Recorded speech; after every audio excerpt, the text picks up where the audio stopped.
Alright, we're going to simplify and evaluate radicals. So if we have something like 2 square root of 3 squared times 5, so if we think about this over here, that's really the same thing as 2 radical 45. 3 squared is 9 times 5 is 45. Well, when we have something like this, we know we're going to make our little factor tree. 45 can be split up into 9 and 5, and 9 can be split up into 3 and 3. Well, our pairs go out, and whatever's left over is what stays in. So if we were to do this, we still have 2 on the outside, times our 3, which comes out, square root of the 5, which stays in. And 2 times 3 is 6, so we have 6 radical 5. So that was just something to think about. So if we go back to our 2 square roots of 3 squared times 5, well, over here we saw that we had a pair of 3's, which was really 3 squared. And that's what we took out. So over here, if we have the square root of 3 squared, we know the square root cancels the squared. So if we have a pair of 3's, we can bring it outside. So times 3, we still have radical 5, because 5 isn't a pair. 2 times 3 is 6, so we're left with 6 radical 5 again. Another thing to think about, if we have something like the square root of 81 over 16, that's the same thing as saying the square root of 81 over the square root of 16. And we can take the square root of 81, which is 9, over the square root of 16, which is 4. So that turns out to be 9/4. Alright, so if we have something where it says evaluate the square root of 25 versus finding all the square roots of 25, or if it says solve x squared equals 25, so if we have evaluate the square root of 25, this is called the principal root. So if it says evaluate square root of 25, well, the square root of 25 is 5. Whereas if it says find all the square roots of 25 or solve x squared equals 25, well, we know to solve this, we're going to take the square root of both sides. Well, the square root of x squared is just x equals, if we take the square root of 25, that's where our plus or minus 5 comes in. So when it says find all the square roots of 25 or solve, that's when we're going to have 5 and negative 5. Alright, so the index of a radical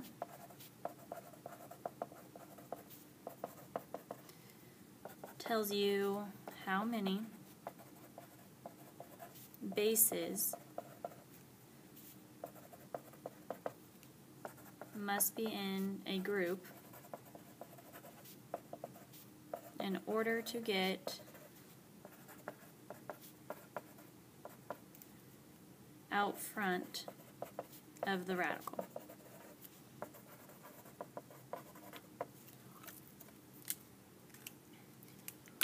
So off to the side, we can have the square root, we can have the cube root, we can have the 4th root of something, the 5th root. So all of those, the number out in front is what we call the index.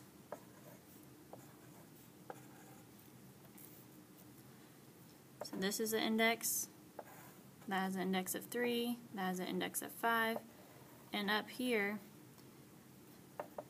the index for just a square root is 2. So when it doesn't have anything out front, the index is 2. We have a square root, or we have an index of 3, an index of 4, and an index of 5, and so on. You can go on.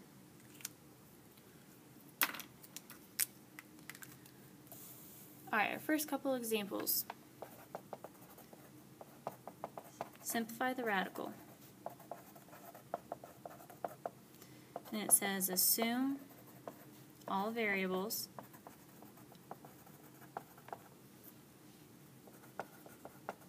represent non-negative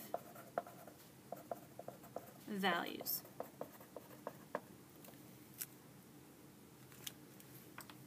So looking at the piece that says assume all variables represent non-negative values, that tells you that we don't need absolute value bars. Another way we could have said non-negative values, we could have said positive.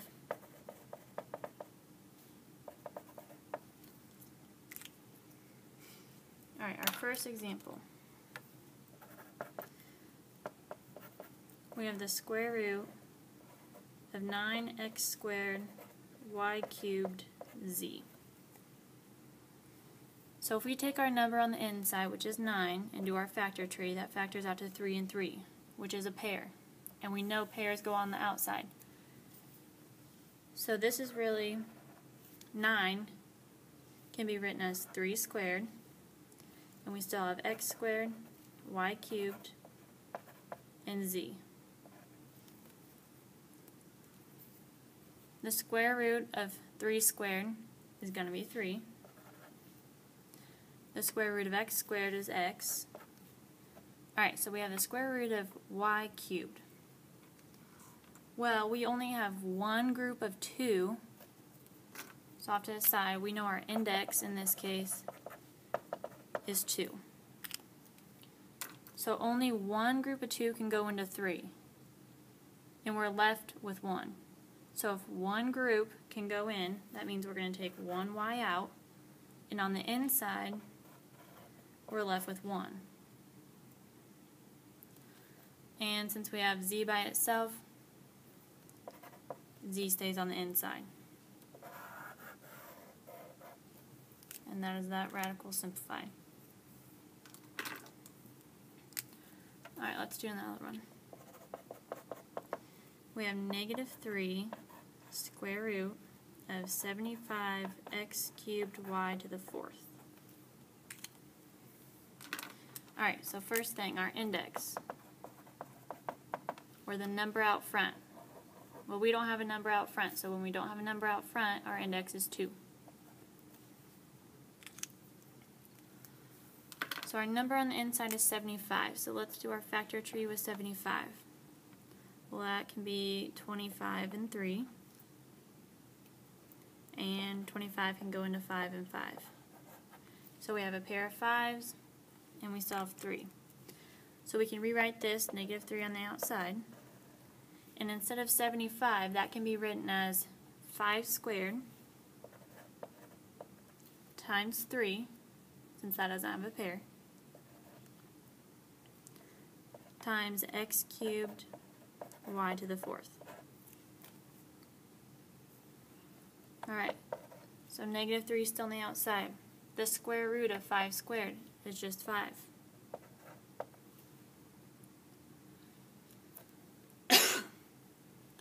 Alright, 3 is to the power of 1. So no groups of 2 can go into 1. So 3 is going to stay on the inside.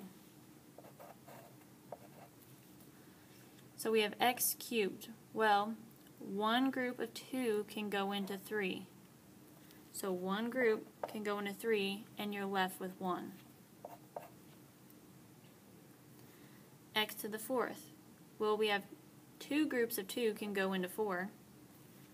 So we can take y squared out, and you're left with 0. So now if we simplify the outside of this, negative 3 times 5 is negative 15. And we still have times x, y squared, times the square root of 3x.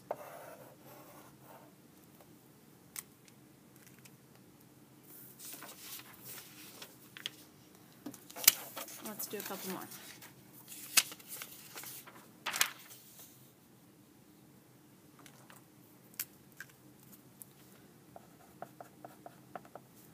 Alright, so we have 5. Then we have the 4th root of 112 x to the 6th z to the 18th. So right away we can find our index. Well, our index is the number outside of the radical, which is 4. And let's look at the number on the inside and make our factor tree for it. So our number on the inside is 112. We can split 112 up into 2 and 56. 56 can go into 7 and 8. 8 can go into 4 and 2, and 4 can go into 2 and 2. So if we look at our pairs, we have a pair of 2's right there, and we have a pair of 2's right there, and we still have our 7 left over. So we can rewrite this as 5, and then we have the 4th root. Well, if we have 2 sets of 2's, we have 2 to the 4th. So we have 2 as our pair, and we have 4 of them, times what's left over is 7, times x to the 6th, times z to the 18th.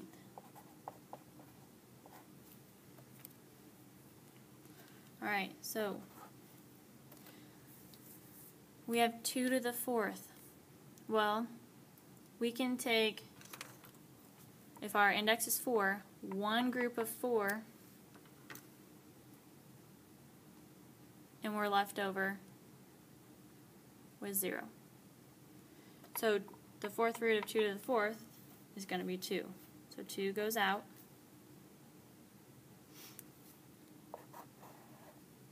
We still have the 4th root. Our 7 is just to the first power, and we have no groups of 4 that can go into 1. So 7 stays on the inside. Okay, so right here, our exponent is 6, and our index is 4. Well, we can have one group of 4 go into 6, and we're left over with 2. So we can have one group of 4 go in there, and we're left with 2. We have z to the 18th. Well, 4 groups of 4 can go into 18. So if we have 4 groups can go into 18, 4 times 4 is 16, so we're left over with 2.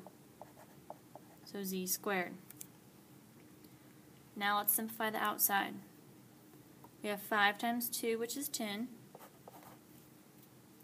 And we still have times x times z to the 4th. So 10x z to the 4th. And we still have the 4th root of 7 times x squared z squared.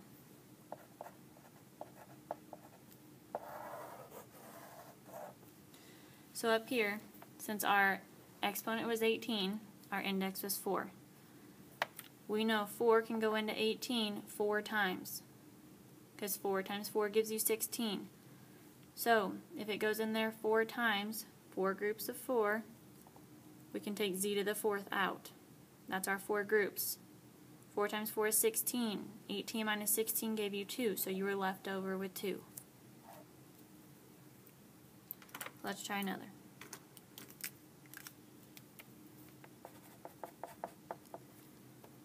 We have the cube root of 270 x cubed y to the 14th. Alright, first thing, our index, the number on the outside.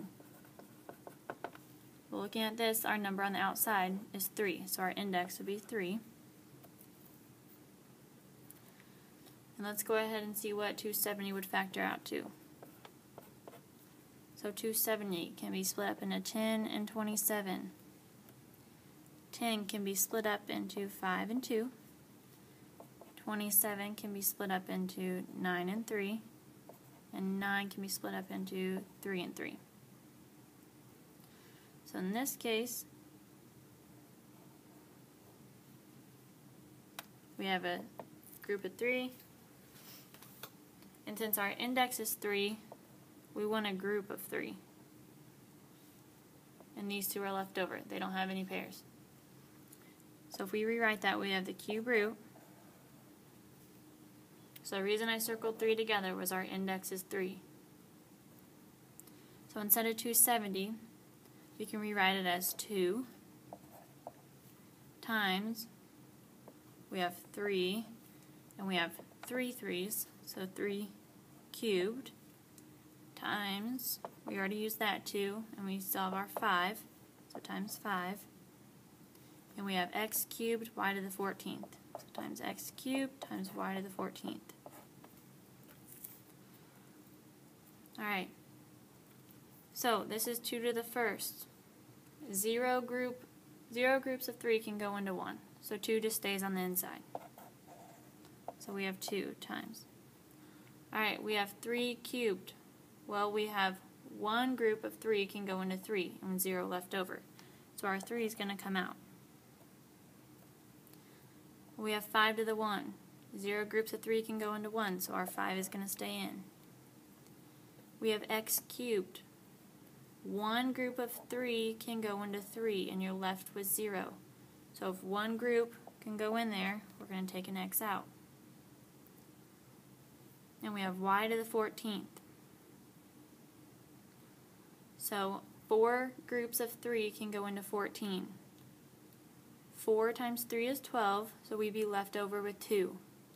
So if we can take 4 groups into 14, we have y to the 4th, that's our 4 groups, times 4 times 3 is 12, 14 minus 12 was 2, so we are left over with 2. It should be y squared, and this is still the cube root. So if we simplify that, we have 3 times x times y to the 4th, which is this 3x y to the 4th, and we have the cube root. We can simplify 2 times 5, which would be 10, times y squared, so 10 y squared.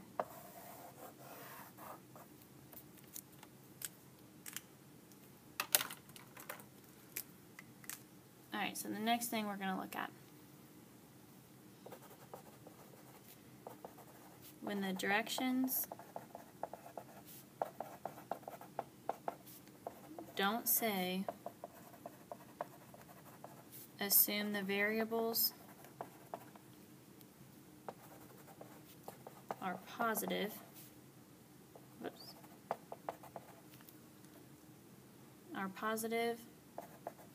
or non-negative.